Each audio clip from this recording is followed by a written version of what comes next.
파나마 운하는 대서양과 태평양을 연결하는 운하입니다. 그야말로 대양과 대양을 연결하는 거대한 바닷길인데, 파나마 운하를 처음 건설할 때 기술자들이 발견한 것은 태평양과 대서양의 수위가 다르다는 사실이었습니다. 신기한 일이 아닙니까? 바다는 서로 연결이 돼 있어서 수위가 같을 것 같은데 태평양과 대서양의 수위가 다르더라는 것입니다. 그래서 파나마 운하는 군데군데에 수위를 조절하는 장치가 있습니다. 배가 도크에 들어가면 수위를 높이거나 낮추어서 다음 단계로 나갈 수 있게 한 것입니다. 우리 생각에는 그 운하를 뚫으면 그 사이로 바닷물이 흘러서 결국은 똑같은 수위를 유지할 것 같은데 그렇게 하기가 어려운 모양이지요. 바닷물은 수위를 조절하기가 어려워도 생각의 세계는 그 수위가 거의 같다고 봅니다. 학술이든 언론이든 대중문화의 세계는 파나마 운하 같은 통로가 이미 많이 있기 때문에 한 곳에 있는 학술이든 언론이든 대중문화는 실시간으로 세계에 퍼지고 세계 어디를 가든지 사람들이 갖고 있는 생각은 비슷하고 실시간으로 소통합니다. 가령 신종 코로나 바이러스에 대한 언론 기사는 어느 나라를 봐도 똑같고 또 브렉시트에 대한 언론 보도도 어느 나라든 똑같고 컴퓨터 코딩에 대한 노하우 어느 나라에 가든 똑같습니다. 이처럼 세계 어디를 가든지 수위가 똑같은 또 다른 분야가 있는데 그것은 바로 설교라는 분야입니다. 설교. 우리는 세계 각처에 흩어져 있는 교회가 가르치고 그리고 믿는 내용이 다를 것 같지만 그렇지 않습니다. 어느 나라를 가든 설교자들이 가르치는 설교 내용이나 그 성격은 일반이고 놀라운 만큼 비슷합니다.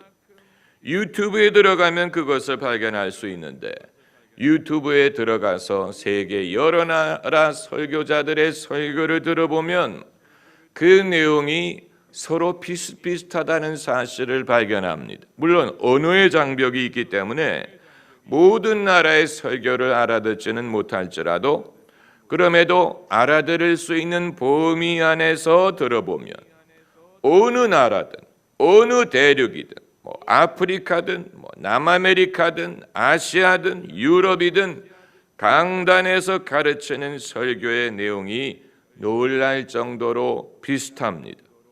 그것은 이상한 일이 아니에요. 왜냐하면 첫 번째로 똑같은 성경 말씀을 가르치는 것이기 때문이고 둘째는 신학 교육의 보편성 때문입니다. 어느 나라 신학생이든 공부하는 신학의 내용은 일반이에요. 세 번째는 각자 속한 교단이든 소속이 있기 때문에 어느 나라든 장로교 목사는 장로교의 신학을 따르고 감리교 목사는 감리교 신학을 따릅니다. 거기서 거기에 크게 다를 바가 없습니다. 그리고 네 번째 이유는 설교의 맥락이 되는 인간의 경험은 어디든 보편적이기 때문입니다. 세상 모든 사람들이 갖고 있는 염려, 또 고난, 아픔, 사랑, 인생과 죽음, 희망 이런 것은 나라를 가리지 않고 다 보편적이고 그 가운데서 신앙을 통해 의미를 찾는다는 것은 마찬가지인 것입니다. 그러다 보니까 어느 나라든 어느 교회든 목사들이 가르치고 성도들이 믿는 내용이 흡사한데, 신기할 정도로 흡사한데, 이것은 나라에 좌우되지 않고 신앙 스타일에 좌우됩니다. 다시 말하면 어떤 설교를 하느냐 하는 것은 어느 나라 사람이냐에 좌우되는 게 아니고 어떤 신앙 스타일을 갖고 있느냐에 좌우됩니다. 그리고 세계는 넓은 것 같지만 신앙의 스타일의 종류는 그렇게 다양하다고 보지 않습니다. 그 사실이 놀라운 것입니다.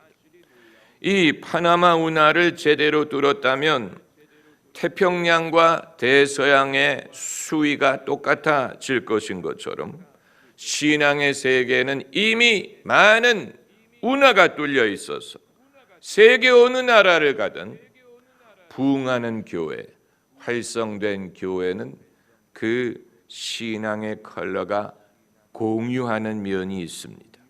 첫 번째, 보편적인 신앙의 컬러는 복음주의라는 것입니다. evangelicalism이라고 불리는 이 복음주의는 애초 기독교 역사에는 복음주의라는 것이 없었어요. 언제 복음주의가 별도의 주의로 등장하게 되었느냐? 기존의 교회들이 자유신학적으로 흐르게 되면서 그 반발로서 복음주의가 새로운 신앙의 컬러로 등장하게 된 것입니다. 자유신학, 많은 교회들이 복음에 대한 확신을 상실했죠. 예수 그리스도를 믿어야만 구원을 받는다라는 믿음을 상실하고 그렇게 가르치기를 중단하고 회심, 거듭남, 전도, 선교에 대한 필요성을 확신하지 못했습니다. 그러다 보니까 설교의 내용이 도덕적인 교훈 쪽으로 흐르기 시작했습니다. 기독교 고유의 정체성, 메시지를 잃어버렸어요. 여기에 대한 반발로서 복음주의가 탄생한 것입니다. 복음주의는 성경 말씀의 무호성을 강조하고 예수 그리스도 이외에는 구원받을 수 없다는 것을 강조하고 그러기에 복음, 거듭남, 믿음의 중요성을 강조했습니다. 복음주의라고 부르게 된 이유가 바로 거기에 있는 것입니다. 기독교 역사가 깊은 나라일수록 복음주의 교회와 비복음주의 교회로 나누어집니다. 우리나라는 아직 기독교 역사가 그렇게 깊지 않기 때문에 이 나누어짐이 분명하지 않지만 기독교 역사가 긴 나라일수록 이것이 나누어지는데 비복음주의 교회는 무엇이냐? 주류 고단으로서 자유주의 신학으로 빠지는 것을 거스르지 못한 교회들입니다. 이런 교회들의 특징은 교인 수가 줄고 교회가 쇠퇴하고 교회가 강력한 존재감을 주지 못하고 유튜브 같은 데서 설교를 방송하지 않습니다. 유튜브에서 설교를 방송하지 않는 이유는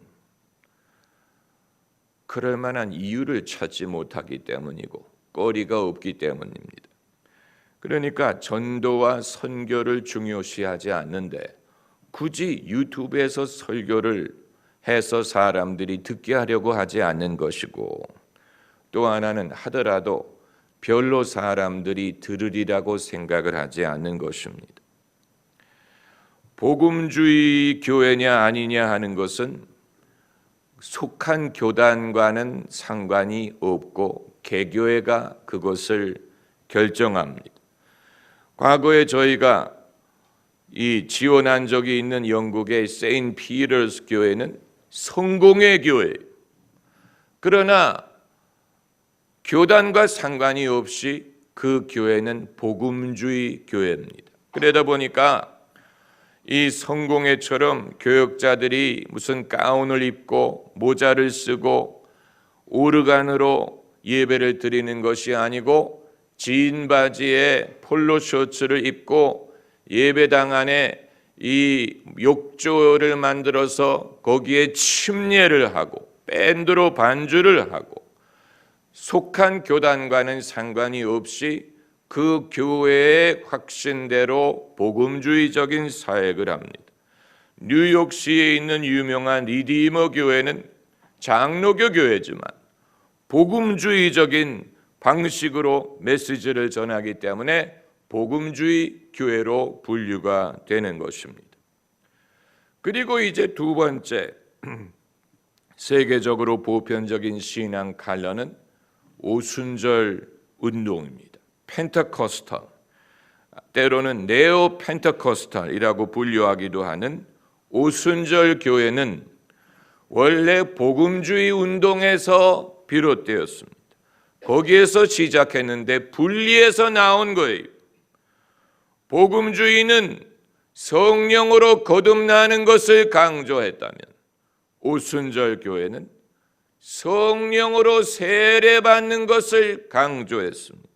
그렇기 때문에 같은 뿌리에서 나왔지만 오순절 교회는 복음주의와 성격이 다릅니다. 복음주의가 개인의 회심을 강조한다면 오순절은 개인의 신앙 경험을 강조합니다. 성령 체험, 방언, 예언, 신유, 축사 이런.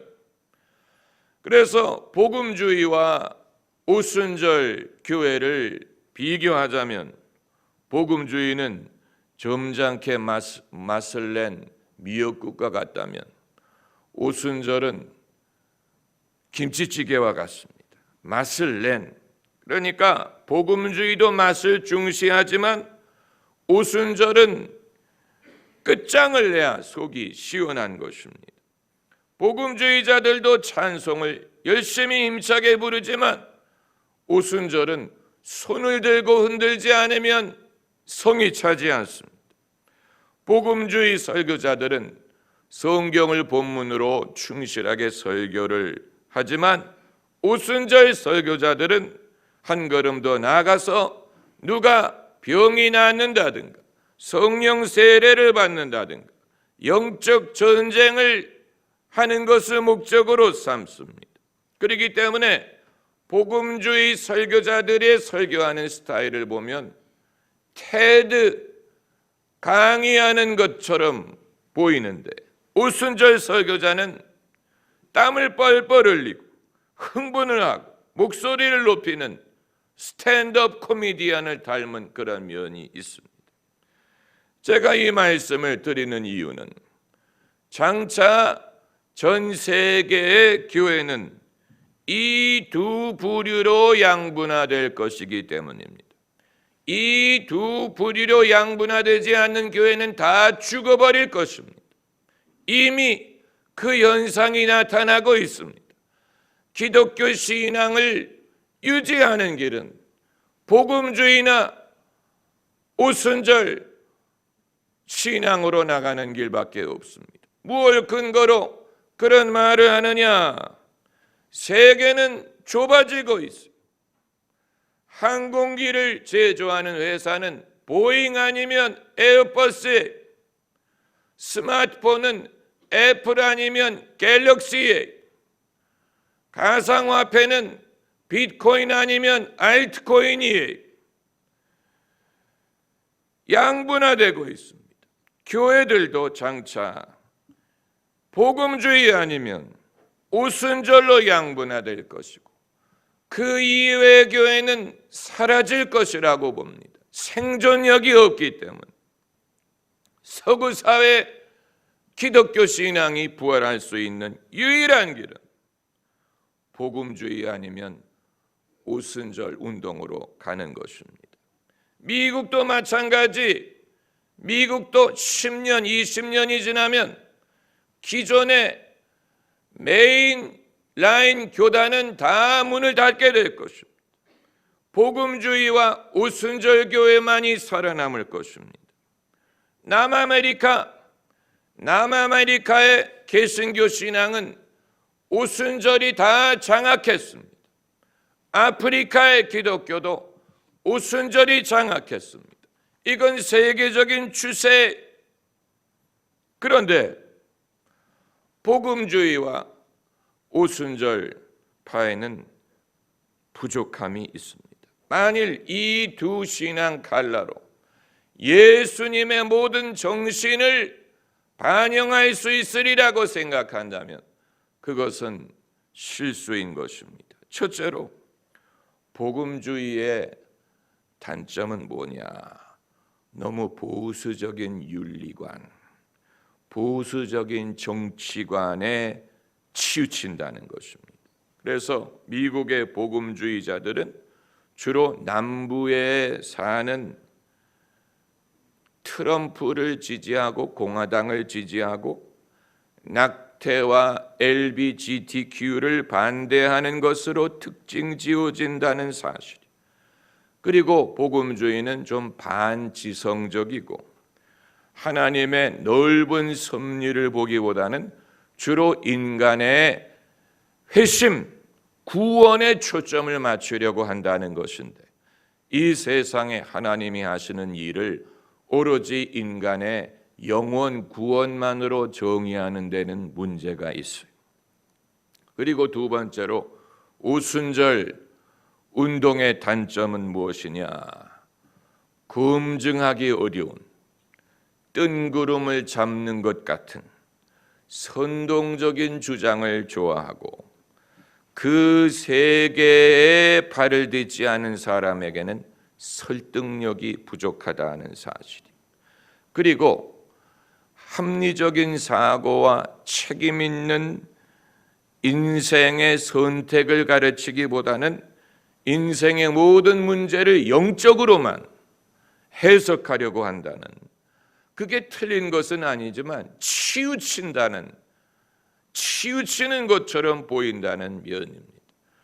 이것이 이 사람의 사고와 또 생각의 자유를 강조하는 서구화된 세계에서는 자칫하면 그들과 상관이 없는 오순절 교단만이 따로 모여서 따로의 계토를 형성하고 그들만의 경험을 공유하고 더 넓은 세상 사람들과 신앙을 나누지 못하는 그런 문제가 될 수도 있다는 것입니다. 그렇기 때문에 21세기의 교회가 지속 가능한 신앙, 부응할 수 있는 신앙, 모든 사람에게 전할 수 있는 신앙을 갖기 위해서는 오늘 본문에 있는 말씀대로 양심, 자신의 양심과 소신을 지켜야 된다는 것입니다. 이건 무슨 말이냐면 양심, 마틴 루터가 종교개혁을 할 때 강조했던 것 중에 하나가 각 신앙인의 양심의 자유였어요. 그러니까 신앙은 누가 강요할 수 있는 것이 아니고 교회의 전통이든 교회의 권위로 신앙을 강요한다든가 구원받은 것, 구원받지 못하는 것을 어떤 교회의 권위로 정의할 수 있는 게 아니고 각 사람은 양심의 자유가 있기 때문에 성령께서 각 사람의 양심 속에 확신을 주시고 그 확신을 우리가 얻을 수 있고 그 확신을 통해 각 사람이 믿음을 가지고 자기의 구원 여부와 그리고 함께 하시는 하나님을 확신할 수 있다. 이것이 양심의 자유. 그리고 하나님이 성경 말씀을 통해 사람의 양심에 믿음을 갖게 하신다. 이것이 마틴 루터가 한 말이 만인 제사장론이란 말은 만인이 제사장이 된다는 뜻이 아니고 만인이 각 사람이 양심의 자유를 통해 그 사람이 스스로 하나님 앞에 나아갈 수 있고 하나님 앞에 나아갈 수 있는 믿음을 소유할 수 있다, 이 말을 한 것인데, 만일 교회가 복음주의든 아니면 오순절 운동을 통해서 한 가지 방법, 한 가지 성격, 한 가지 경험만을 강조해서 성도들이 자기의 양심의 자유가 아닌 교회가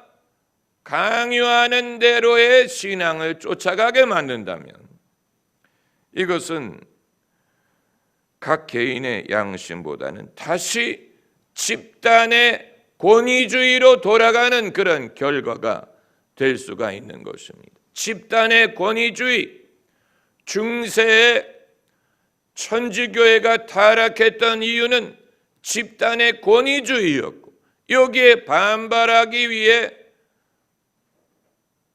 개혁을 한 것이 아닙니까? 그러니까 각 사람이 하나님의 말씀을 통해 성령이 그 사람의 양심을 감동해서 자기의 구원이든 죄사함의 여부든 의인은 믿음으로 말미암아 산다는 그런 신앙을 회복한 것인데, 시간이 지나가면서 다시 개신교가 권위를 갖게 되고 힘을 갖게 되면서 우리식으로 믿고 우리식으로 예배하고 우리식대로 하지 않으면 그건 믿음이 아니고 그건 제대로 된 신앙이 아닌 것처럼 할 수 없다는 말씀을 드리는 것입니다. 21세기에 기독교가 어떤 쪽으로 흘러가든 결국 모든 사람에게 기독교 신앙이 호소력을 가질 수 있는 길은 선동에 의한 것도 아니고 유행에 의한 것도 아니고 또 어떤 인기에 의한 것도 아니고 각 사람의 양심, 각 사람의 선한 양심을 통해 성령이 감동하실 수 있다는 사실을 믿어야 됩니다. 성령이 감동하실 수 있도록 기회를 드려야 됩니다. 그걸 믿어야 돼. 선동에 의한 것이 아닌, 유행에 의한 것이 아닌, 강요에 의한 것도 아닌, 인기에 좌우되는 것도 아닌 성령이 각 사람의 양심을 감동하실 수 있다는 것을 믿고, 그래서 그 사람이 진실한 믿음을 고백할 수 있도록 돕는 것입니다. 이건 어느 시대든 어느 나라든 마찬가지, 신앙의 진실함을 판단할 수 있는 기준이 여기에 있는 것입니다. 경계의 목적은 청결한 마음과 선한 양심과 거짓이 없는 믿음으로 나는 사랑이거늘 사람들이 이에서 벗어났다고 했어. 사람들이 이에서 벗어나 헛된 말에 빠진다. 2000년 전에 사도 바울이 한 말인데, 이것은 그때나 지금이나 이러한 위협이 존재합니다. 우리는 모든 사람에게 호소할 수 있는 신앙, 모든 사람이 납득할 수 있는 신앙, 거짓이 아닌, 형식이 아닌 그 중심의 성령의 거듭남으로 말미암은 참 신앙인을 바라는 것입니다. 할렐루야. 기도하십시다.